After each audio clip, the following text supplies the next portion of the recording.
morning, everybody. How we doing? Didn't Phil do a great job? Give him a big hand. Phil Washington, our chair. Each year at this time, we gather here in Washington, D.C. to share the message of public transportation with our elected officials in Congress to help them understand the important impact that we have on the vitality of this nation. And I am so thrilled to have all of you join us here today. Your commitment to come here to the nation's capital, share our story, is so important. Thank you for making that effort. Our opportunity as we come here together is to meet with our colleagues, to share ideas, to share concepts, to influence decision makers. But this year is more significant. This year is more pressing. MAP 21 expires in a short 83 days. And the presidential election, that's only 610 days away. Not that far at all. The good news is we have a great message to bring to the administration and to bring to Congress. You know what it is? Americans want more public transportation. And the numbers tell it all. It's extraordinary. Look at the figures for 2014, hot off the press. Last year, there were 10.8 billion trips taken on public transportation. Say it with me, 10.8 billion. It's outstanding. That is 101 million more trips that were taken last year. This, ladies and gentlemen, is the highest public transportation ridership figure in 58 years. The last time ridership was this high, gasoline was 23 cents a gallon. Isn't that extraordinary? The public revolution for public transportation is happening. It's happening now, and it's happening all across the country. This phenomenon isn't just in our largest cities. It's happening all across the nation in cities large and small. Look at that. It's not just on the coasts. Some of the highest ridership happen in cities under 100,000. When you hear people ask, I'm in a small town, I'm in a rural area, why does this matter to me? The ridership increases in cities under 100,000 was actually double the national growth rate last year. This is extraordinary. There are great things happening. From San Diego to Nashville, from Harrisburg, Illinois to Bowling Green, from Wenatchee, Washington to New York City, people opted for public transportation in record numbers. And riders are telling us they want more public transportation. And now you need to let Congress know that we need to make the investment in public transportation to meet this growing need. It's incumbent upon all of us to educate our legislators. They need to know that this nation must have a robust multimodal surface transportation bill. We cannot continue to have short-term extensions. Do you know over the last 10 years we have had 23 short-term extensions of the surface transportation bill? This is not how you build the greatest country in the world. This is not how you lead a national economy. This is short-term thinking. This is not how our country works. We need a big, long-term surface transportation bill. Are you with me? Absolutely. When do we need it? Now. Absolutely right. Now, the other reason we need it now is because there's a presidential election coming. And that is going to suck up all the oxygen in the room. We need to focus now. We need to make it happen now. You need to get up on the Hill and make things happen. And how do we achieve our goals? As Chairman Washington shared with all of us, advocacy and local education. Sure, we can share the messages here in Washington, D.C. You hire us to come up, be the experts, but you need to share that local message in your towns and your communities. It is so important. But when you go up on the Hill the next couple of days, take this packet with you. It is loaded with information to help you educate our members of Congress, to help them see the $10.8 billion that we are, or 10.8 billion trips that we've got going on in this country. You need to show them how this investment is paying off in growing demand and how we need it in order to continue to provide safe, reliable, dependable service each and every day. Now, Congress doesn't need to go very far to see crumbling infrastructure. Look at the Capitol Dome, right there. It's happening right where they work every day. Now it's time for you to help share the message how we need to make investment in our infrastructure as well. And when you're up on the Hill, Some of them might ask you, how should we pay for this robust public transportation bill? Now, certainly it's our job to explain surface transportation and why it's so vital to our nation's infrastructure and our nation's future. But Congress, that's their job to find the resources. Now, you may hear that policymakers are asking that, are going to tell you, hey, you should be grateful for the status quo. It's okay to just get what you get. You should be thankful for that. Do you know what you need to say to them? Good enough is not good enough. A short-term bill, that's not getting it. We need a long-term surface transportation bill. That is essential to operating a strong and a secure public transportation system across this nation. Remember that you all in this room, you are the subject matter experts. If we aren't up there saying we need to make these investments, who will? Don't be shy. Don't hold back. Let them know we need to make these investments. Now, some people will suggest that the monies that are going to transit are a diversion of those highway dollars. And we need to get transit out.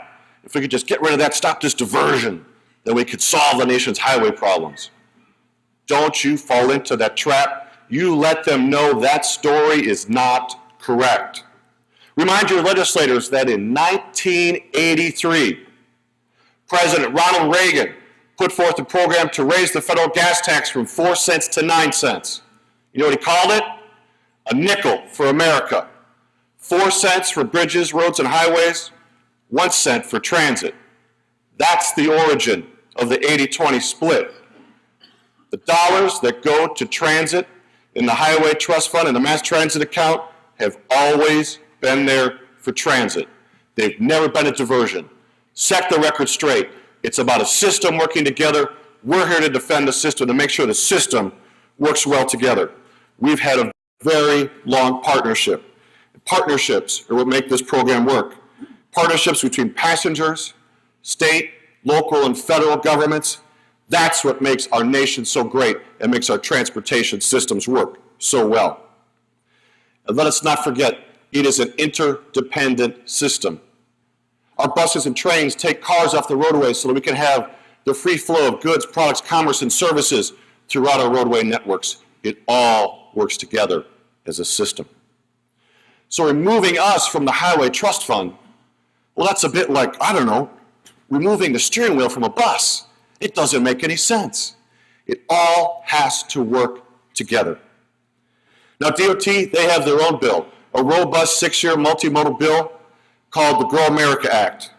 And while it's true, we may not agree with every single subpart or subsection of it, I have to tell you, this bill does a great job of telling Congress that we need to move in the right direction and that this stuff matters. But we can't do it alone. We have to work together. We're very pleased that joining us at the conference today will be FTA Acting Administrator Therese McMillan. And joining her will be Acting FRA Administrator Sarah Feinberg. They'll be here to share the administration's positions and proposals and taking your questions from the audience. We're also thrilled that joining us up here in just a few minutes on the stage will be 2 great leaders in the transportation field that work tirelessly here in Washington, D.C. When you see me testify up on Capitol Hill, there's very often 2 people standing right there next to me, Janet Kavinoky and Dr. Pete Ruane. Great transportation leaders. They're going to help tell the story about how we have to work together to move the ball forward.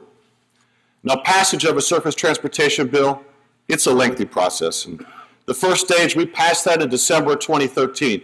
We gathered the information, we gathered the needs, we put the data together, and we brought it to the Hill, and we brought it to our partners so we could all see together what those needs were. Now we're in the second stage of that process, when different ideas are put together and start to coalesce to what will become a bill. There's lots of different bills out there, lots of different ideas. Do not be distracted by the shiny things in the water.